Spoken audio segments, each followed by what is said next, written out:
तो गाइस क्या हो अगर नारुतो शैडो मोनार्क बन जाए। जिनको शैडो मोनार्क के बारे में नहीं पता वो सिर्फ इतना जान लो कि शैडो मोनार्क शैडो आर्मी का लीडर होता है। तो कहानी की शुरुआत होती है लीफ विलेज से, जहां नारुतो और जिराया सेंसेई ट्रेनिंग करने के लिए जा रहे होते हैं। जिराया के पास एक नशीली दवाई यानी वाइन होती है। वो लोग रास्ते से जा ही रहे होते हैं कि तभी जिराया को 2-3 सुंदर लड़कियां दिख जाती हैं। जिराया उन्हें देख के कूद पड़ता है। नारुतो को वो वाइन की बोतल देके उन लड़कियों के पास चला जाता है। नारुतो फिर उस वाइन की बोतल की ओर देखता है और सोचता है कि अगर वो इसे पी लेगा परवीसेज की तरह ही कूल बन जाएगा। इसी को सोचते सोचते नारुतो 2-3 पिक जल्दी जल्दी लगा देता है, उस बोतल को बंद करके रख देता है। जिराया नारुतो के पास आता है तो उससे बोलता है कि चल भाई ट्रेनिंग करने चलें। देन वो लोग अपने ट्रेनिंग वाले एरिया में पहुंच जाते हैं। जिराया नारुतो से बोलता है कि आज मैं तुम्हें समनिंग jutsu सिखाऊंगा। नारुतो भी सीखने के लिए एक्साइटेड होता है, थोड़ा थोड़ा नशे में भी होता है। देन जिराया उसे समनिंग jutsu के हैंड साइंस दिखाता है और उसे बोलता है कि समन करने के लिए तुम्हें ये हैंड साइंस यूज करने होंगे। उसे फिर से कुछ लड़कियां दिख जाती हैं और वो नारुतो को ये बोल के निकल जाता है कि प्रैक्टिस करते रहो जब तक अच्छे से सीख न जाओ, मैं जब तक अपनी ट्रेनिंग करके आता हूँ। नारुतो अकेले ही अपने समनिंग jutsu को प्रैक्टिस करने लगता है, पर नशे की हालत में उसे समनिंग jutsu के हैंड साइंस अच्छे से याद नहीं आ रहे थे, तो वो उल्टे सीधा कुछ भी मार देता है और जैसे ही वो जमीन में हाथ रखता है वैसे ही वो अलग से डायमेंशन में पहुंच जाता है और वहाँ जाके इधर उधर गिर रहा होता है। फिर वो उस डायमेंशन में थोड़ा दूर तक घूमता है और तभी वहाँ उसे एक पर्सन इंजर्ड पड़ा हुआ दिखाई देता है। नारुतो जल्दी से उसके पास भाग के जाता है और उससे पूछता है कि क्या हुआ, कौन हो तुम और तुम्हारे साथ ऐसा किसने किया। नारुतो को बोलता है कि क्या बच्चे तुम इधर कहाँ से आ गए। नारुतो रिप्लाई करता है कि वो सब तुम छोड़ो, पहले ये बताओ हो कौन तुम इंसान जैसे तो नहीं लग रहे। देन वो नारुतो को बताता है कि वो शैडो ओत्सुजुकी है, वो एक गॉड बीइंग है जो यूनिवर्स की पावर को बैलेंस करके रखता है। नारुतो उस ओत्सुजुकी से बोलता है कि तुम कहाँ से हो और तुम्हें ये चोट कैसे लगी, मुझे बताओ, मैं तुम्हें तुम्हारे घर लेके चलता हूँ। शैडो ओत्सुजुकी नारुतो से बोलता है कि कोई बात नहीं बच्चे, मैं यहीं ठीक हूँ और मेरा कोई घर नहीं है। देन नारुतो शैडो मोनार्क से बोलता है कि ये इंजरी आपको हुई कैसे। शैडो मोनार्क उसे आंसर करता है कि ये इंजरी उसने खुद से ही की है, क्योंकि अब उसे नहीं जीना था, इसीलिए वो अपनी एग्जिस्टेंस को मिटा देना चाहता था। देन नारुतो से बोलता है कि ये करने से क्या होगा, चलिए मैं आपको हॉस्पिटल लेके चलता हूँ। इस उनके शैडो मोनार्क जोर जोर से हंसने लगता है और उसे बोलता है कि चढ़ा रखिए क्या बच्चे, और ये बताओ तुम यहाँ आए कैसे। देन नारुतो उसे आंसर करता है कि उसे खुद को नहीं पता कि वो यहाँ कैसे आ गया, शायद उसने हैंड साइंस गलत कर दिए। ये सुनकर शैडो मोनार्क नारुतो से पूछता है कि वो सब तो ठीक है, तुम घर कैसे जाओगे। नारुतो कुछ नहीं बोलता क्योंकि वो खुद भी कंफ्यूज होता है। शैडो मोनार्क नारुतो को बोलता है कि तुम एक अच्छे बच्चे हो, चलो अपना हाथ आगे लाओ। नारुतो अपना हाथ आगे करता है और देन शैडो मोनार्क उसका हाथ पकड़ता है और कुछ मैजिक देखने को मिलता है। नारुतो थोड़ा डर जाता है और उससे पूछता है कि ये क्या हो रहा है। देन शैडो मोनार्क नारुतो को आंसर करता है कि मैंने अपनी कुछ पावर्स तुम्हारे अंदर ट्रांसफर कर दी हैं, अगर तुम आगे चल के हार्ड ट्रेनिंग करोगे तो तुम्हारे अंदर और भी ज्यादा पावर्स आ जाएंगी, और हाँ वापस जाने के लिए तुम अपना हाथ आगे बढ़ाना और अपनी आंखें क्लोज कर लेना और जिस जगह पे तुमको टेलीपोर्ट होना है उस जगह के बारे में सोच लेना, तुम डायरेक्ट वहीं पहुंच जाओगे। ये बोलने के साथ ही वो शैडो मोनार्क पार्टिकल्स में डिस्ट्रीब्यूट हो जाता है। देन नारुतो अपना एक हाथ आगे करता है और उसी ट्रेनिंग वाले प्लेस को सोचता है और ऐसा करते ही वो अपने उसी प्लेस पे दोबारा पहुंच जाता है। नशे के कारण जमीन में गिर जाता है। थोड़ी देर बाद जिराया वहाँ पे आता है और उसे बेहोशी की हालत से उठाता है और उससे पूछता है कि वो सो क्यों रहा था। देन नारुतो उसे रिप्लाई करता है कि पता नहीं मेरा सर घूम रहा था, और तभी उसे दूसरे डायमेंशन वाली बात याद आ जाती है। देन वो जिराया से इस बारे में बताता है, पर जिराया उसे रिप्लाई करता है कि शायद तुमने सपना देखा होगा, वैसे भी साले मेरी आधी वाइन पी गया है तू।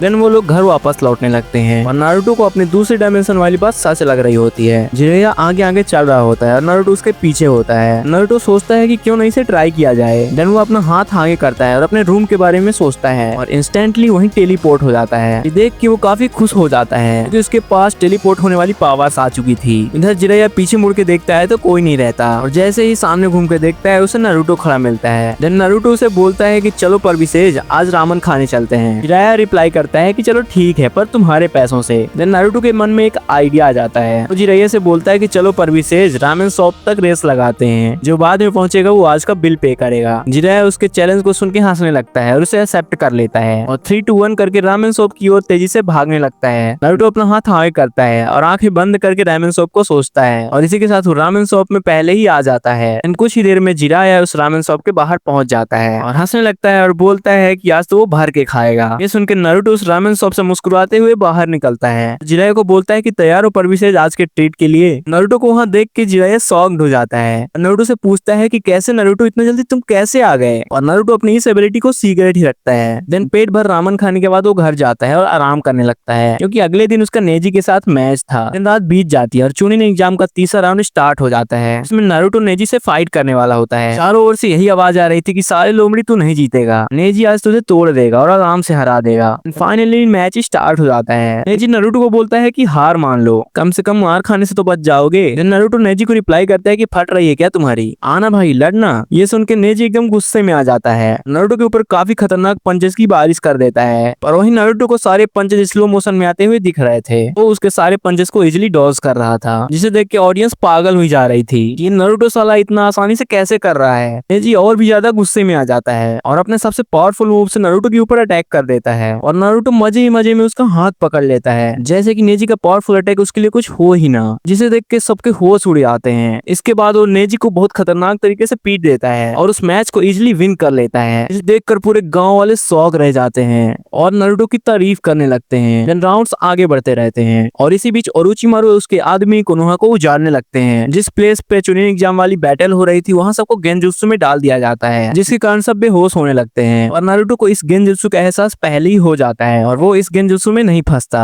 देन वो अपने चारों ओर देखता है तो सब बेहोश पड़े होते हैं और सासुके गारा का पीछा करते हुए बैटलफील्ड को छोड़ के चला जाता है। दूसरी तरफ हिरोजिन और ओरोचिमारू की फाइट हो रही होती है और वो भी एक बैरियर के अंदर, जिसे देख के नारुतो गुस्से में आ जाता है क्योंकि ओरोचिमारू ने से पहले भी उंगली की थी। देन नारुतो अपना हाथ आगे करता है और अपनी आंखें बंद करता है और वही बैरियर के अंदर वाली लोकेशन को सोचने लगता है और इंस्टेंटली वहां टेलीपोर्ट हो जाता है, जिसे देखकर ओरोचिमारू, हिरोजिन और बाकी सब शॉक्ड हो जाते हैं। देन हिरोजिन नारुतो को बोलता है कि नारुतो साइड हट जाओ, ये काफी डेंजरस एनिमी है। नारुतो से रिप्लाई करता है कि चच्चा बस मुझे 2 मिनट देना, और ये बोल के ओरोचिमारू पे अटैक करने के लिए बढ़ जाता है। ओरोचिमारू हार्डली उसके अटैक से बच पा रहा था, जिसे देख के सबके होश उड़े हुए रहते हैं। देन ओरोचिमारू काफी फ्रस्ट्रेट हो जाता है और प्रीवियस के 3 होकागे को समन कर देता है, जिसमें मिनाटो भी शामिल होता है। वो नारुतो को सामने देखकर इमोशनल हो जाता है। रीएनिमेशन जुत्सु की पावर की वजह से उसे ओरोचिमारू के इशारों पे ही नाचना पड़ता है। तीनों होकागे नारुतो पे अटैक करने लगते हैं और नारुतो भी अपना पोटेंशियल बढ़ा के उन तीनों से फाइट करने लगता है। फाइट करते ही करते उसे एक न्यू एबिलिटी फील होने लगती है, जिस एबिलिटी के थ्रू किसी भी जुत्सु के इफेक्ट से इम्यून रहेगा। फॉर एग्जांपल अगर कोई नारुतो के ऊपर फायरबॉल जुत्सु से अटैक करता है तो उस फायरबॉल से इम्यून रहेगा, मतलब उस पर कोई इफेक्ट नहीं होगा। उसके बाद वो अटैक को बिना डॉज किए हुए तीनों होकागे के ऊपर अटैक करने के लिए बढ़ जाता है और खतरनाक पंचेज मारने लगता है, जिसकी वजह से उन रीएनिमेटेड होकागे की समय सीमा रुक जाती है। और जैसे ही नारुतो उन तीनों होकागे को हराता है वैसे ही उसे अपने अंदर और भी ज्यादा पावर फील होने लगती है। मतलब सीधे सीधे ये कहा जा सकता है कि जितने भी पावरफुल पीपल को हराएगा उतना ही उसकी पावर्स इंक्रीज होती जाएंगी। नारुतो इसके बाद ओरोचिमारू की ओर मुस्कुराते हुए देखता है, जिसे देख के ओरोचिमारू काफी ज्यादा फ्रस्ट्रेटेड हो जाता है और यहीं पे ये पार्ट एंड हो जाता है। अगर इस स्टोरी का नेक्स्ट पार्ट चाहिए हो तो कमेंट कर देना और वीडियो में अगर मजा आया हो तो एक लाइक जरूर से कर देना और ऐसे ही मजेदार वीडियो के लिए चैनल को सब्सक्राइब भी कर लेना। मिलते हैं नेक्स्ट वीडियो में, तब तक के लिए बाय बाय।